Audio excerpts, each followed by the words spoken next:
तर इकडे कराड आणि पाटण तालुक्यामध्ये मुसळधार पाऊस अजूनही सुरू आहे। सततच्या पावसामुळे कोयनानगर नवजा रस्ता खचून गेलाय। रस्ता खचल्याने अनेक गावांचा संपर्क तुटलेला आहे। 24 तासांमध्ये कोयना धरणामध्ये जवळपास 8.3 टीएमसी पाण्याची वाढ झाली आहे आणि धरणामध्ये 93,000 क्युसेकनं पाण्याची आवक सध्या सुरू आहे। कृष्णा कोयना नद्यांच्या पाणी पातळीमध्ये मोठी वाढ झाल्याचं दिसतंय।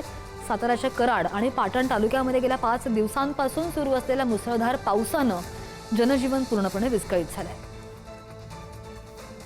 5 ते 6 दिवसापासून सुरू असणारा पावसाचा कहर सुरूच असून कराड व पाटण तालुक्यात मुसळधार पाऊस सुरू आहे।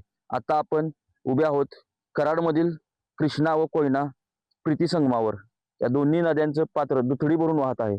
कराड जवळचं कृष्णा नदी पात्रातील वीर मारुती मंदिर पूर्णपणे पाण्याने वेढले गेले आहे। त्याचबरोबर मागील 24 तासात महाराष्ट्राची वरदायिनी मानल्या जाणाऱ्या कोयना धरणात तब्बल 8 टीएमसी पाण्याची आवक झाली आहे।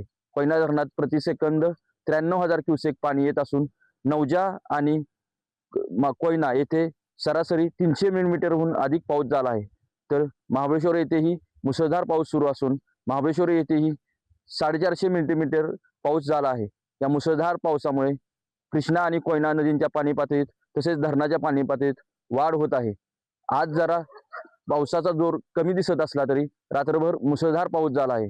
त्यामुळे बळीराजाला दिलासा मिळाला असून कराड तालुक्यात पेरणीची कामे युद्धपातळीवर सुरू झाली आहेत। मुसळधार पावसामुळे पाटण तालुक्यातील कोयना विभागातील ढानकल येथे झाडे काही घरांवर पडल्याने 4 जखमी झाले आहेत। त्याचबरोबर महिंद त्यानंतर कराड तालुक्यातील तांबवे हे प्रकल्प पाण्याखाली गेले असून या प्रकल्पाच्या सांडव्यावरून पाणी वाहत आहे। चंद्रित पाटील, पुढारी न्यूज, कराड।